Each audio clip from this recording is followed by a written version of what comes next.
Hey guys, Alex from LC.com. Now I hope you guys are doing well, as we know that in New Zealand we're under level 3 as of today on the 3rd of May 2020.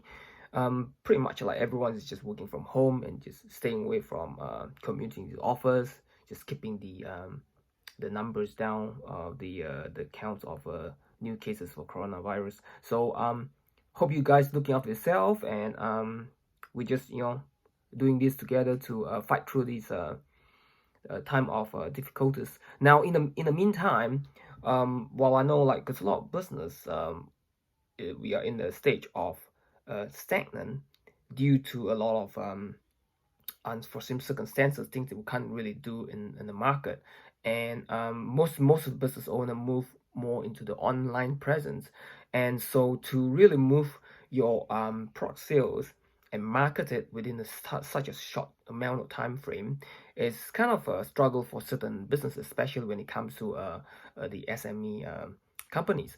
Now I think what I'm going to say in this video is to optimize a section of your the business, so that and later on, later stage, you will be able to be in the better stage when the whole lockdown situation has been eased down. Now I'm going to talk about today. I'm going to talk about this particular segment of the business. Now, the particular segment of business is under the R&D and branding, which is kind of correlated to marketing. While the the research and development parts are quite interesting when it comes to that, because it can come in the form of ingredients, and it can come in the form of, well, the whole dry goods side of the business, the products, and it can come in the forms of the packaging and presentation of how you're gonna be perceived in the market. Now I'll just roll out this plan to give you an idea. I hope you can see it. Now how it works, basically how you deliver a product into the market, and then you monitor, and then you look at how your products and sales are performing.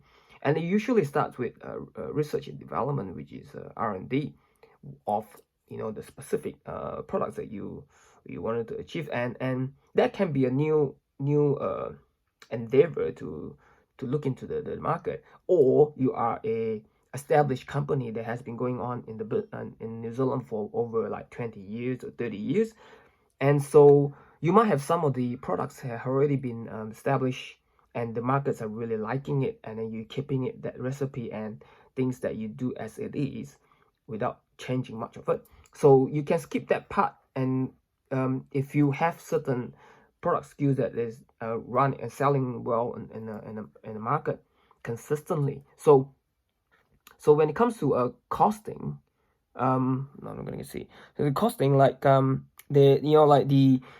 overall costing is in terms of how you manufacture it, like operations and packing and stuff like that. And you got like the ingredients, and then you got the dry goods as well, and all these things. Like, this is part of the cost of the first stage, which is the C, which is the costing of the whole thing.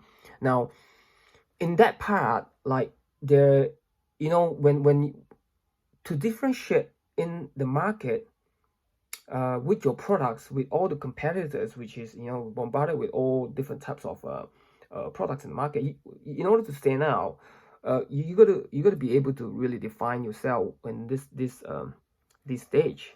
Because if you get into the wholesale, which is the distribution to the retail, and then to the market, you pretty much got this shot to get it right.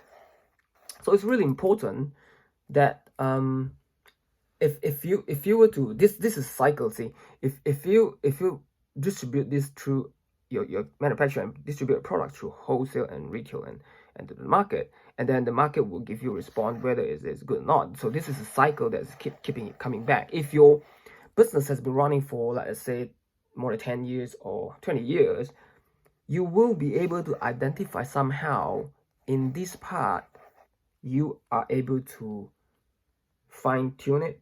So this is where it comes down to how you fine tune that whole brand without overloading your overshoot your investment way, skyrocket your investment. But there are ways that you can actually achieve that with the right sort of effort on it, but then to add the value up. I think some of the videos that I made previously, I do emphasize on this part, how important it is. So like, we know that we are in the situation of a segment of time that we're able to reflect and see where the business is going. And it's always good to start with looking at certain products. If you have a large categories of products, you can look into defining what actually works for your market. And I think this is a time for you to look into not overly spending, but then at the same time you kind of like looking at putting your effort on some things that are necessary and focus on those that are working. So that's in terms of the the investment as well. Like I know a lot of people probably wouldn't talk about it too much about in terms of the investment, because you have ongoing capitals and expenses, things like that, that is you got to keep paying it, and at the same time the whole lockdown situation is not helping in terms of like, if you have been really affected quite significantly. But the idea of planning out through this part is for the next phase, when you are at ease of that whole situation. So so now the branding side is really interesting. Like, the you can always start with how the execution can be polished, so it can redefine the level of your brand perception in the market. And what I'm saying that is because there are ways that you can really polish it up without costing like arms and legs, and that is a good start to do it first. And then that, if that has been achieved, and then it shows a certain result, then you can probably look at reinvesting back into your marketing, and then to sort of boost your percentage of your leads, right? So so now we've got to get this mechanism all working nicely, but it takes time. So again, it has to come down to where your current position is, and so we can work it out on what is the level of the pressure that we were putting in.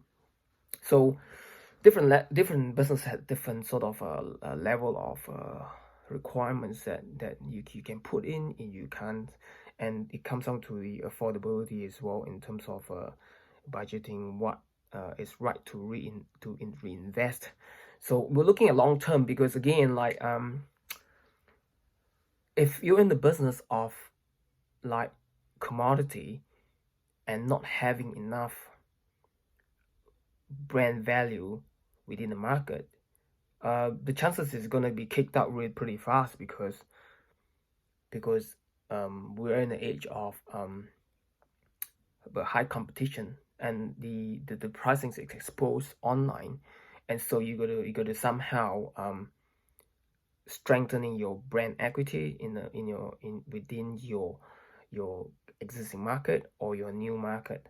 So yeah, I hope you guys get something out of it, that the importance of your that brand optimization in the midst of let's say there's a stagnant of your business. So I will talk about more about the added value of a brand, and the importance of the presentation of the products that can really make you stand out of the market. Because to trade, like to just look at a product as a commodity itself will long term not really gonna take you far from where you are. So with New Zealand, we're in the market of you know, not not specifically how do you put it, not really putting effort to add value on that area. Not that the market doesn't exist, but we are just not going further what we can offer, like what happened on other parts of the world. So we're looking at doing the best we can to the level of as close as the international level, because like New Zealand companies is actually are actually quite well known in terms of some of the products that we delivered even to the export level. So yeah, guys, I hope you get much out of it, and comment this video and share it if you want it, and please like and subscribe, and I will add more valuable videos to help your business to go to the next level. All right, guys, have a good one. See ya. Bye.